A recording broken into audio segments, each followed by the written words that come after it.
First, I'm just going to start out kind of hating on this machine a little bit, so to speak. Some issues that I've had a couple fault codes with it since I've had it in my first 100 hours.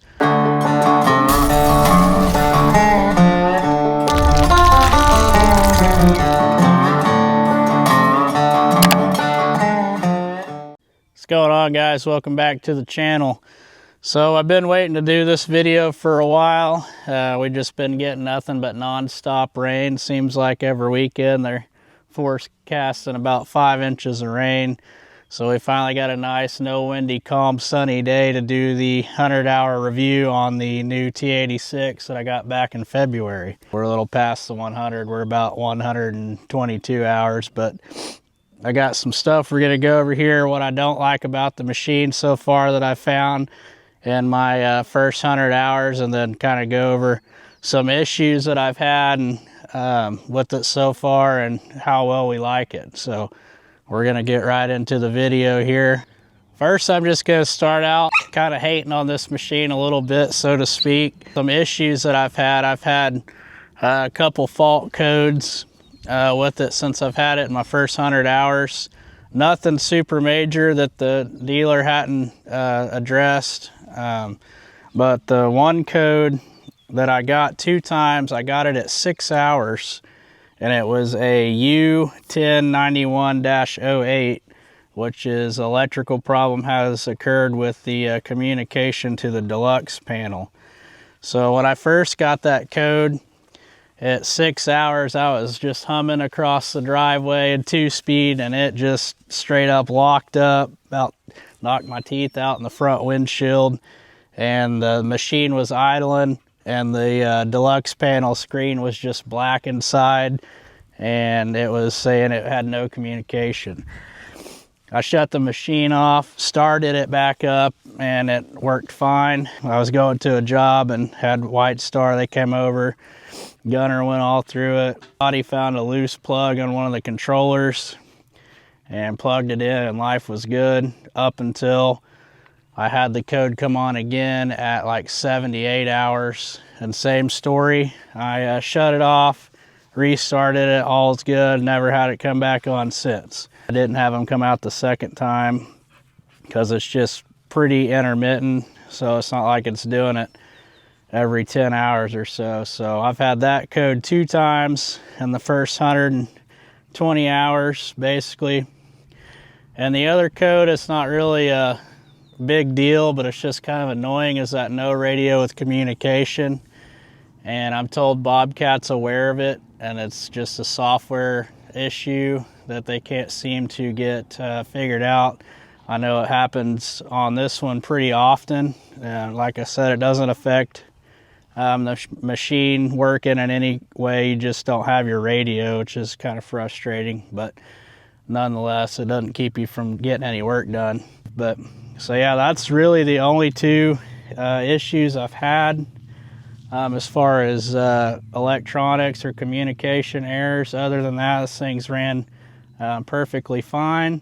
I've had no hydraulic leaks, no engine trouble, no nothing. Other than those 2 codes. So pretty happy with that. You did hear a lot of people talking about a lot of electrical issues.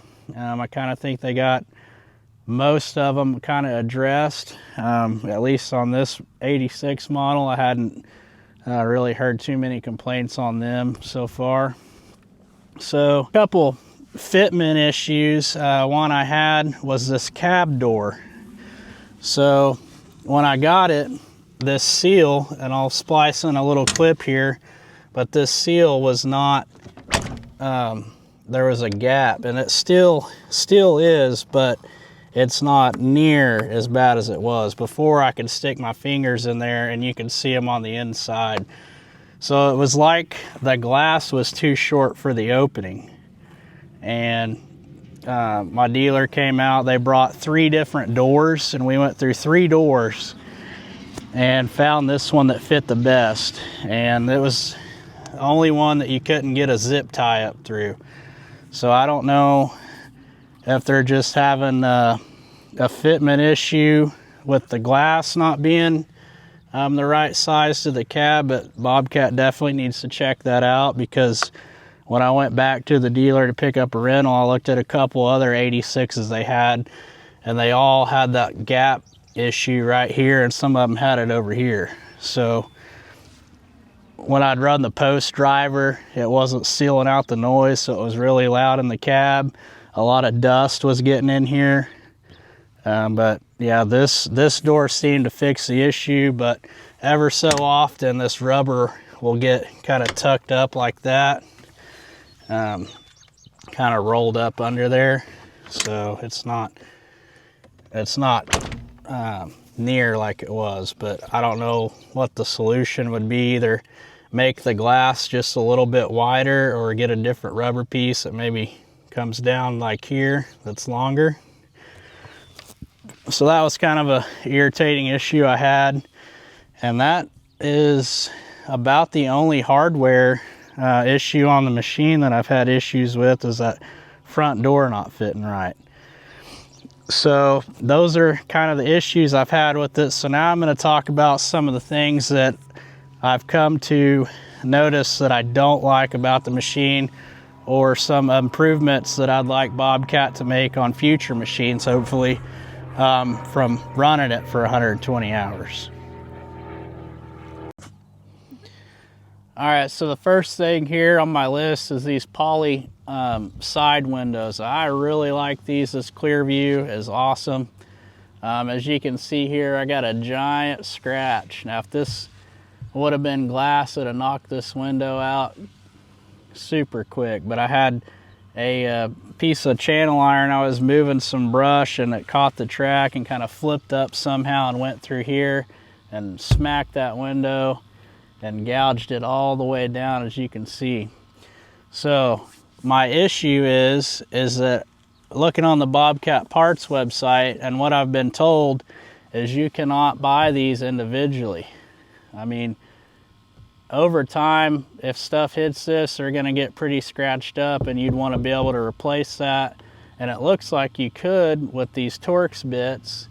So I don't know if they have a solution for that, or if I'm just not finding it. But I have been told that if you want to replace these windows, you have to buy this whole thing, and it's really expensive. So if that's the case, I'd like to see where they have individual replacements for these. So that would be my issue with these, not being able to replace them, having to buy the whole thing. So if they could make that to where you could buy them individual, that'd be great. My next issue that I wish they would fix is this hydraulic sight gauge. As you can see, I want to check it. I can't see crap out of there. It's so dirty, and the machine's already been washed, and it's not that dirty. But I have to take this off, pull this cap, and I can get my hand down in here. And I've mentioned this before, I can wipe that, kind of wipe that gauge off, and I can barely see a little bit of red through that. Now this is starting to get a little scuffed up from wiping it, and dirt and stuff and whatnot. So that, if they want to leave that sight gauge there, they need to put an external one, like either right here. I'd talked to one of the Bobcat mechanics about this plug, and maybe possibly having some sort of gauge there, but he said they would route a return line for like a mulcher or something and dump it back into the tank, was what that would be for. So I'd like to see them come out with a different solution for the hydraulic fluid. I don't mind the feel being here, it's not that bad.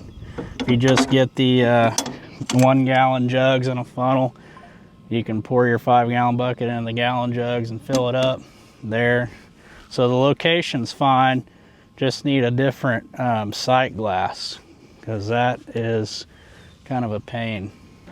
So I've been pretty happy with how these track frames are pretty easy to clean. They're pretty well easy to clean out. You know, this, I talked about this before, how some of the dirt on the sprocket, it falls down between and goes out the bottom so it's not all piled up.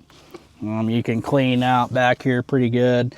It does tend to hold a bunch right here on this 5-link axle and build up right here, which is kind of hard to clean that out. But behind it, everything's well protected, the hoses, so I like that about it. One thing I seen on the new Caterpillars is they have hooks and stuff right here to chain down. So like the excavators, Bobcat has those little hooks right here on the track frames. I'd like to see them implement that on the skid steers, so when you're on a deck over trailer and it's up high, you can just throw your hooks right there and chain it down. This is a good spot. I use this tie down point a lot, as well as the back. But it would be nice to implement some sort of chain hooks right there too, as a extra place to chain them down.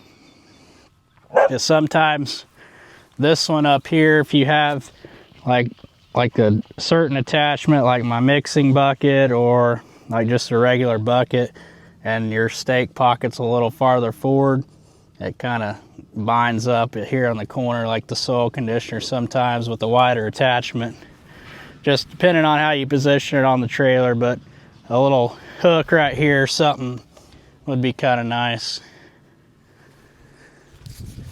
All right, so if you watched any of my other videos, you've seen that I added these hydraulic hose shields. They used to come standard with these, but now you got to buy them separate. I don't know why they started doing that, but it was a pretty pricey deal to buy those, like $400. So I added those. We kept the weights from the 770, put 2 on.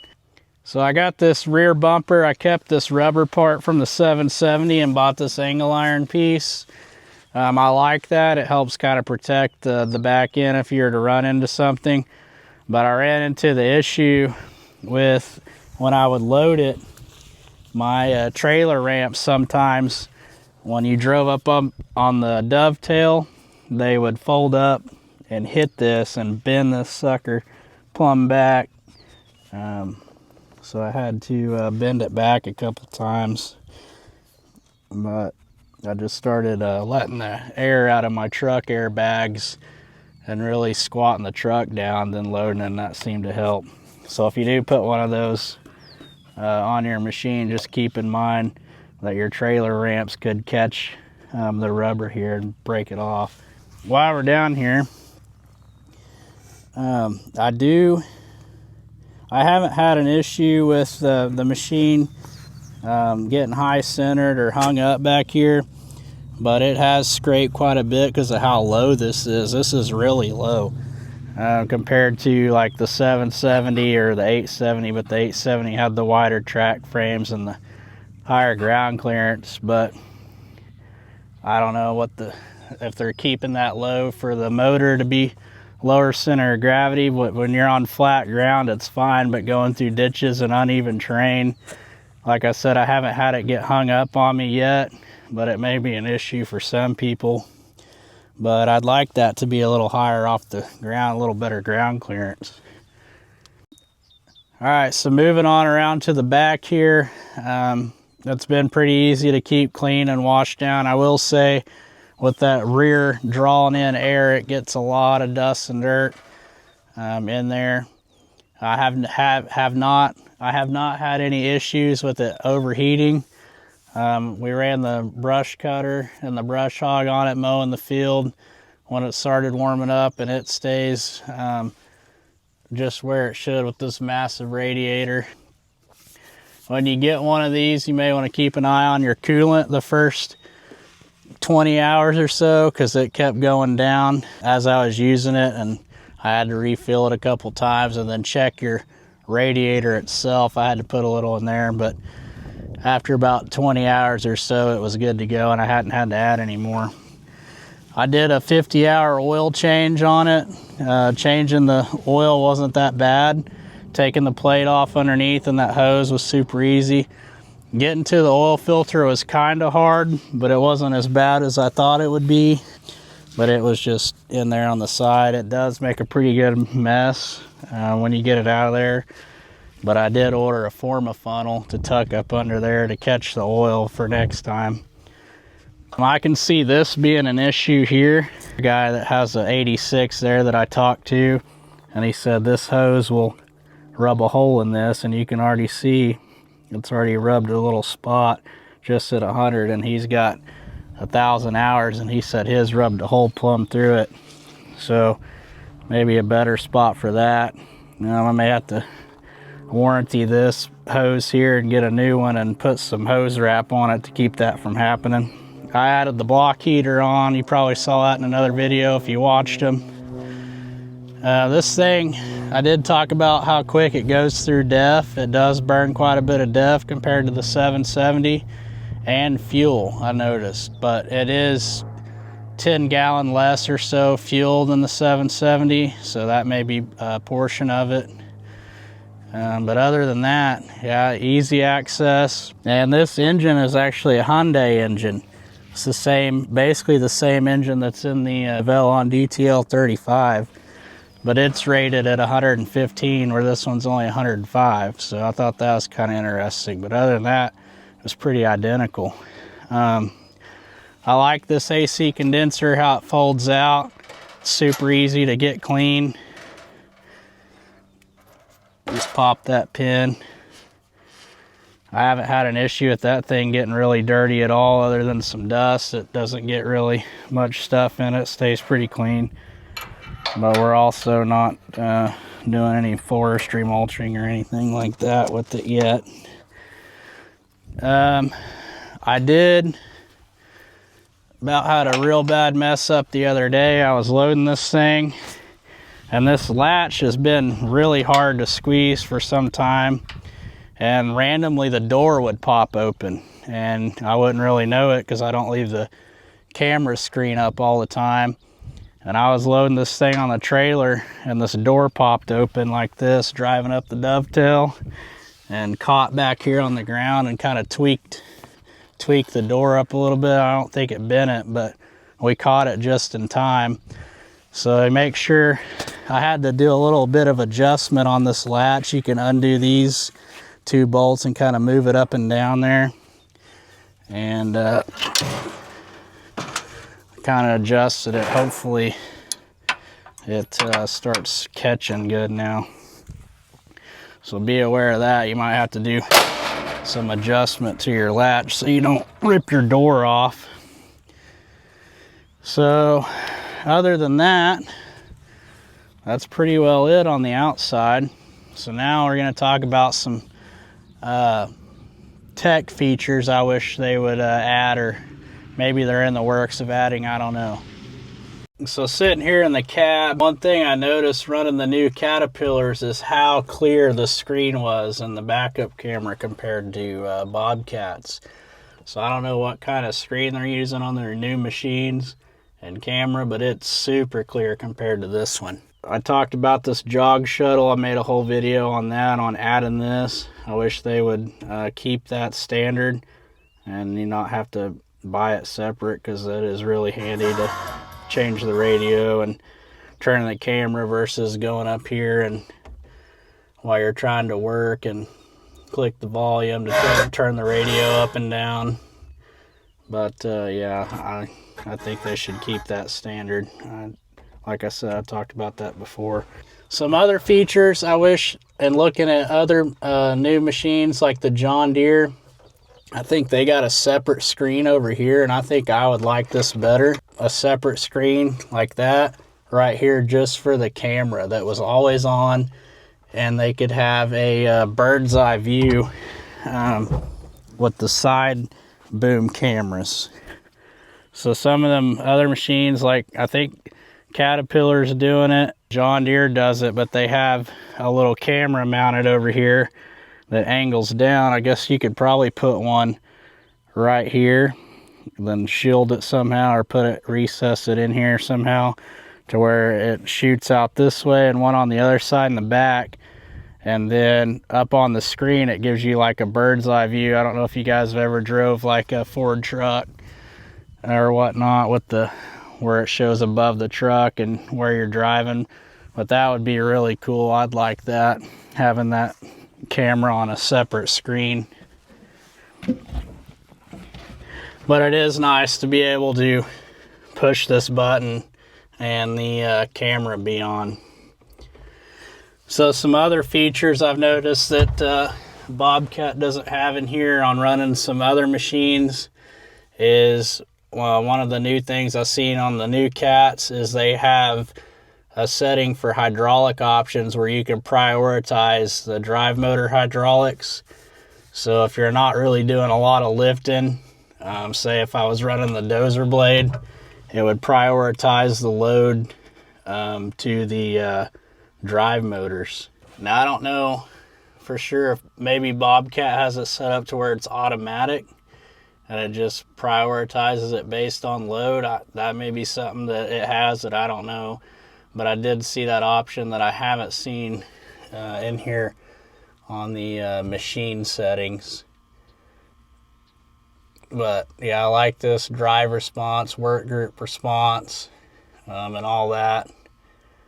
Let's see. So service, I like how this is set up. It's got your service schedule. I talked about this before. The only thing that I wish they would do is make that copy over to the Machine IQ app, so you could have all your data in the Machine IQ app, so you could see like upcoming services, or notify you like on your phone, like, hey, in 10 hours you need to change your drive motor oil or whatever, and it would save it in the app as well so you can view it. But it is nice that it saves it in here in the screen. So for that, if you had several machines and a bunch of employees on different job sites and your machines are running all the time, it can notify your phone like, hey, this machine needs the oil changed in 5 hours, or this one needs a hydraulic filter or air filter, and you could just log it under that machine and have it saved in there. That'd be pretty nice.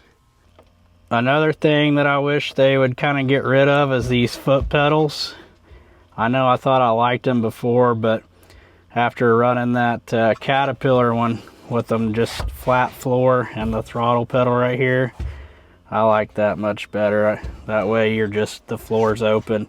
So if you don't have a hand control and a foot control machine where these are your boom and bucket, just take these out completely.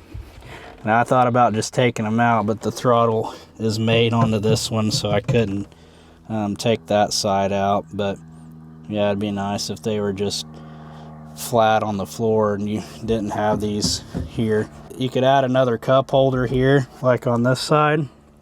It'd be nice to have a second cup holder if there's room under there for one. You could basically have the same setup right here. That would be pretty good. And another thing on this R series that I haven't gotten used to is this little overhang right here. Man, I have whacked my head on that sucker so many times. Unreal. I just got to remember to duck. I mean, it looks cool with the shape of the cab, but stepping up on this step, man, I hit my head on that a bunch. I don't know if anybody else has that problem, but watch out for that. Another thing that I really like is these cab bolt position. Like, it's super easy to get your drill and get right there to it. Like a lot of the other machines has it down here where you got to use a wrench and can't get a drill in there, and that's just a bunch of BS. I'd rather have it up here. This is an excellent design. Another thing that I'm really happy with on the design is this quick attach plate. I really like this quick attach plate design. I was running one of the new Cat 255s with their new roll-up bars on it, and I just don't like that. It gets so much dirt packed in there compared to this one. I know that like the lever deal is kind of a better movement up and down versus prying the wedges out. But that system, there gets so much dirt packed in here and you just can't clean it out. It's a real pain. This one self-cleans super well. You might have seen in one of my videos where I was driving into a dirt pile and spilling all the dirt over the back of the bucket, and you probably thought this guy didn't know how to operate, but that wasn't the case. I was just testing to see how much dirt would fall in there and get packed between here, and I couldn't get it to pack up. It would fall out the sides here easy. It would fall out here. The only place I could really get it to start collecting was like right in here and right here. It would kind of get packed up, but like on the M series or whatever, it would get really packed up right here and right here, and it'd be really hard to clean out. But this is excellent design.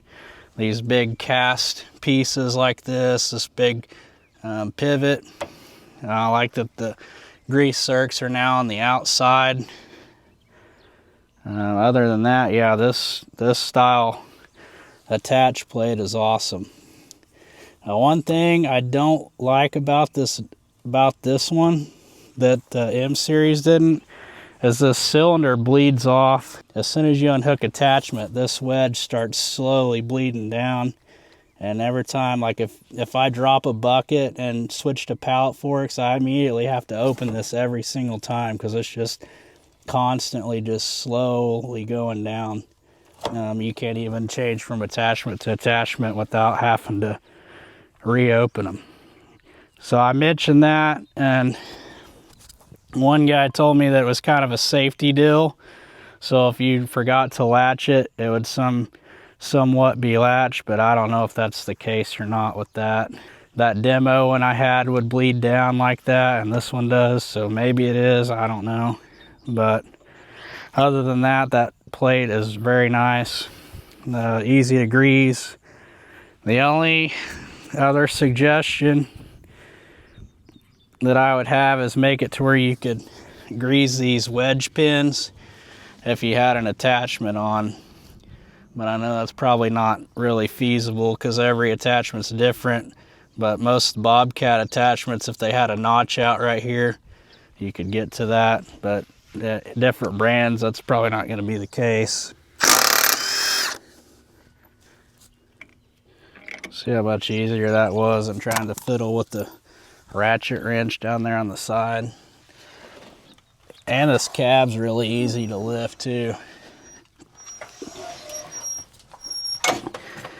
So I hadn't cleaned this thing in a while since we added these extra seal kits. You know, I did a separate video on that where we added some extra rubber sealing around that, those hose guards and whatnot.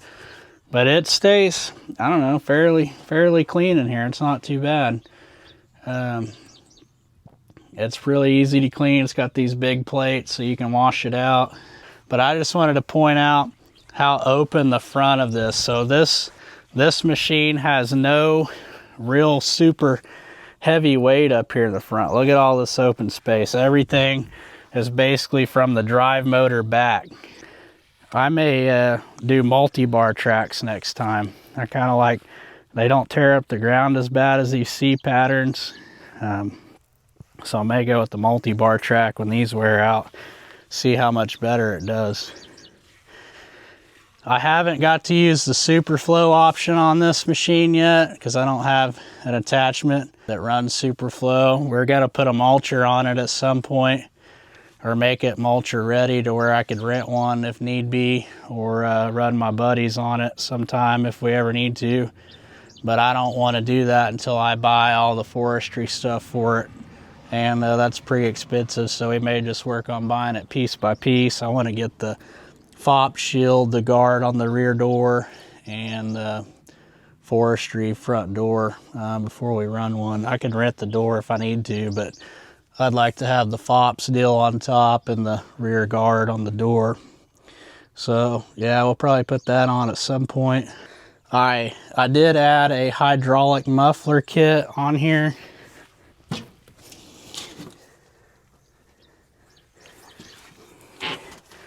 Which is this piece right here. Goes down in here. It's supposed to quiet down the noise of the hydraulics. It was $100, but I put it on, didn't notice a difference, so I don't think that's really necessary to put on one if you were thinking about it. But batteries up here, staying pretty clean, not getting corroded. Yeah, pretty clean in here for 120 hours. I've only cleaned this out like once. And that was probably right before I put that seal kit in. But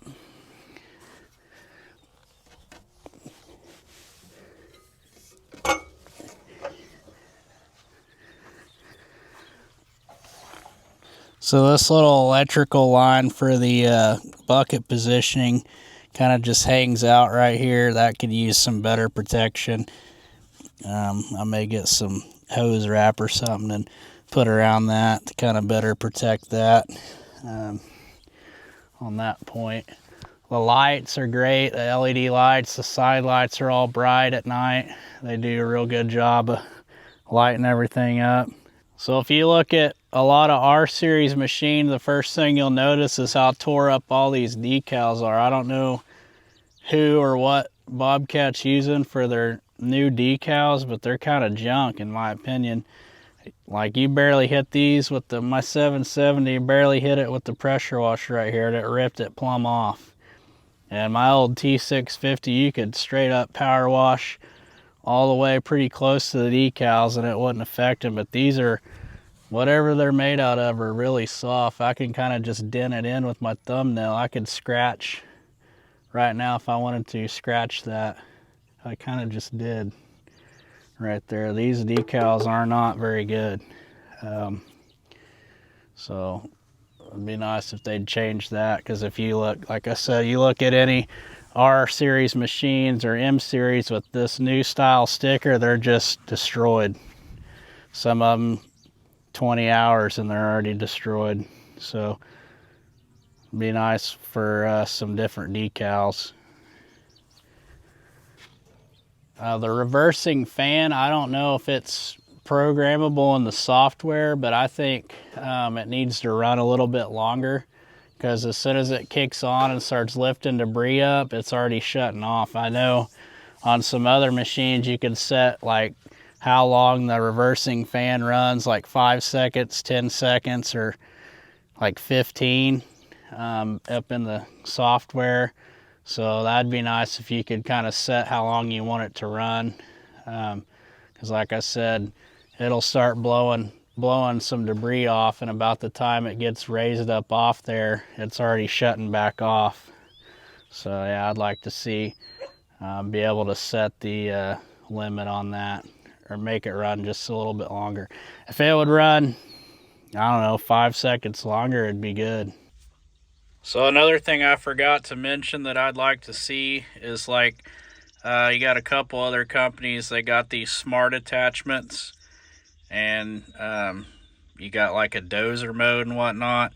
And I know this has the 7-pin capability, so if you hook up a SuperFlow attachment, that it'll automatically recognize it in the computer and turn on SuperFlow if it's a Bobcat attachment, so you don't have to do the override. I've never ran a grater blade, a Bobcat grater blade on here, but if they could have a smart attachment, like I think Deere's got some and Cat's come out with it, but if you're running like the dozer blade, you could essentially go up here in the screen and put it in dozer mode. And what this does is you lower the boom all the way down, click your right trigger, and it puts it in dozer mode. So this essentially becomes, your boom is stationary, and then left would be tilt your blade, right would be tilt it this way, and then you got forward and up, which would do your tilt cylinders forward and backwards to raise the blade. And then you could have your angle on this joystick here, like a bulldozer joystick. And then this one would still be your drive forward and back, left and right.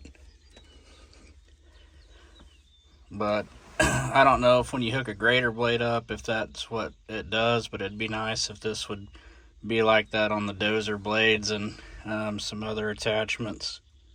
I haven't quite figured it out, but I do have some water coming in up here when I pressure wash this machine. I think it's coming through, like, I don't know if there's a seal or something between this plastic and the metal, but water gets up in here and it'll run down and drip out right here, and it'll run down these columns. You can see where the dirty water stain is from the water dripping out right there. And kind of a little on this side, but mainly over here on this one. So I need to take this off and see if there's some sort of seal or something, or make one with some adhesive backing and put around this. But like I said, it's only when you're pressure washing it, so pressurized water is what's getting in there. It doesn't do it under normal rain conditions. So I really like the automatic ride control. I'd never had that before, or been in a machine that's had it, and I wouldn't buy one without it. If you have that option to get that automatic ride control, it's definitely worth the money for it, in my opinion, especially if you're carrying a load over a distance or over rough terrain. That's a must on the ride control. So basically what it does when it's on, you can see here in this video, I'm going over this rough terrain, but it allows the loader to kind of just float like this and self-cushion itself. Makes the ride so much more better. I don't really like this grease spot. Now I have a right angle tip on my grease gun that I get, so I can get that because I got the extended lock and lube coupler and it won't fit through that hole. And you can't grease it unless the boom's up, but when the boom's up, you can't get out of the machine.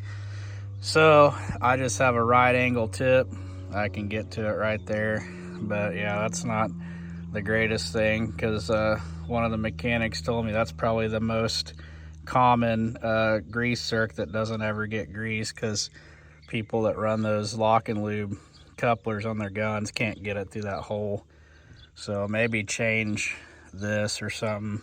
Maybe make this like dish out like right here, so you could get in with the lock and lube coupler. Also, that guy I was talking to, on his 86, he had this thing, this little track, whatever you call this, tensioner, guide, or whatever. I guess his ended up and got a little loose and was like turning a little bit, and these little track teeth were catching it and twisted it and bent it all up, jacked it up real bad. So he said he just took them out. So I made sure I came back and checked and made sure they were staying tight. So you want to keep an eye on that. Make sure it's not getting turned or anything, or those bolts aren't getting loose, because I could see that being a pretty big problem if that got wedged in there like that. Another thing, back in the winter time when we got some decent snow and I was clearing snow, all the snow dust would suck in, and this whole thing would get caked full of snow and all packed up in there. And I've seen some guys on the 76 and the 66, they would completely shut the air draw off, because their little intake is back here, I believe, but the 86 has that one up there where it draws in air. But they make, for the 66 and 76, they got some sort of aspiration kit and a fan that mounts where this def fluid tank would be, to kind of remedy that issue, I think, that you can put on there. But I've seen that they had a snow kit or snow cover that actually goes on this somehow. But on the forestry package, they have a pre-cleaner, like those little glass pre-cleaner bowls, like on the old John Deere tractors, like on the 90s and 80s models, with the little circle dish and the little cap that you take off of the wing nut that actually goes here. And it's supposed to draw all the dust in and collect it in that dish. So I may end up and get that eventually, but it was like $1,500 add-on to get that. But if it becomes an issue where it's sucking in too much dust and blocking it off, that may be a solution for that. So overall, I've been really happy with this machine so far. Just being at 120 hours, I'm sure we'll have some other things arise, and I'll let you guys know if I have any more issues. I I've seen a lot of people hate on Bobcat a lot because they say they won't warranty anything and they deny their warranty, but for me that's not the case. I can call White Star anytime and they'll be out that day or the next day, and I've never had an issue with that. I know some dealers aren't as good as others, but if you're near a White Star dealer and you're worried about Bobcat on that aspect, that is not the case. You're 100% safe getting a machine from a White Star dealer because they're going to take care of you. They've been real good to me. They've been good to my buddies that have bought Bobcat machines from them. You know, one guy that I met at the skid steer event at Trent's had an 86 and he took it to a dealer for a drive motor issue, and they're like, yeah, we're not warrantying that. We can't warranty it. Left it in pieces basically and wouldn't fix it, and he took it to White Star and they're like, oh yeah, this is under warranty. Fixed it all up and he's happy with his Bobcat again.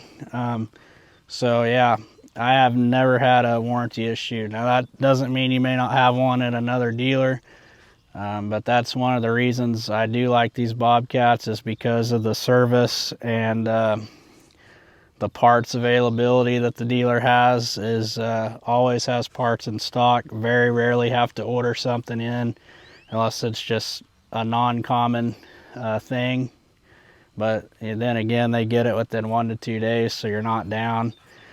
Anytime if I had this machine go down, they could get me another one out here if it was going to be in the shop for a while. No questions asked. They'd take care of me on that aspect. So really happy with the Bobcat and the service and support I get from White Star. So I'm pretty happy with my purchase from the 770 to the 86. It was a really big jump in price. It's like $30,000. We paid $98,900 for this machine, and the 770 was like, I don't know, like 74 or something like that. So it is quite a bit of jump, but I feel like this is a way more capable machine for the stuff I want to do with it, like running the dozer blade and just moving a lot of dirt in a quick manner, because I don't have an excavator, I don't have a dozer, so around here on the farm, we got to move a lot of dirt. I need to move a lot of dirt with this machine. It's pretty quick at it. So been really happy with that. The power of it's pretty good. Like I said, it runs that dozer blade really well. So if you're thinking about getting this machine versus a 770, I'd probably go with the 86 over the 770 anytime. The 770 is a nice machine. What you're going to get with this one though is quite a bit of increase on overall weight, so you want to make sure that you got the right trailer. Well, anyway guys, I appreciate you taking the time to watch this video, and I'll probably be doing another review. I'll try to do one maybe at 500 hours when we hit 500 on it, kind of give an update of any new issues or how the thing's going at 500. So make sure you're subscribed, and if you like this video, make sure you hit the like button, and I'll see you guys on the next one.